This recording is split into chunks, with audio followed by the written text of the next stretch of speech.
प्रेरितों के काम पुस्तक परिचय। संत लूका के अनुसार शुभ समाचार ग्रंथ का अगला भाग है प्रेरितों के कार्यकलाप।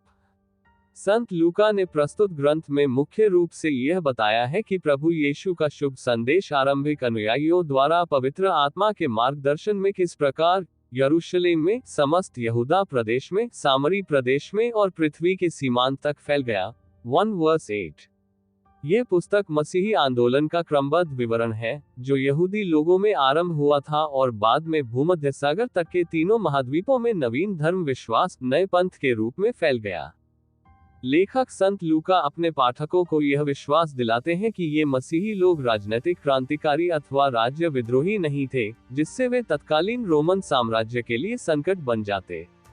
वस्तुतः यह मसीही विश्वास यहूदी धर्मग्रंथों में निहित प्रतिज्ञाओं की परिपूर्णता है और अब गैर यहूदियों को भी परमेश्वर का मुक्ति संदेश प्राप्त है। 28 वर्स 28। प्रस्तुत ग्रंथ की विषय सामग्री को 3 भागों में विभाजित किया जा सकता है।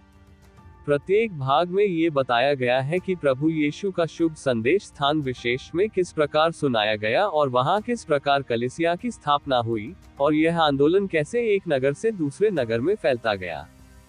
पहला भाग प्रभु यीशु के स्वर्गारोहण के पश्चात यरूशलेम नगर में मसीही धर्म आंदोलन का आरंभ, अध्याय 1 से 5। दूसरा भाग इस्राएल देश तथा पड़ोसी देशों के अन्य नगरों की ओर मसीही धर्म आंदोलन का प्रसार, अध्याय 6 से 12। तीसरा भाग भूमध्य सागर के आसपास के नगरों में रोमन साम्राज्य की राजधानी रोम तक मसीही धर्म आंदोलन का विस्तार, अध्याय 13 से 28 तक। प्रथम 2 भागों में प्रेरित संत पत्रस के कार्यों एवं उपदेशों को अधिक महत्व दिया गया है। तीसरे भाग में धर्म प्रचार की यात्राओं के विवरण में संत पौलुस को मुख्य पात्र बनाया गया है।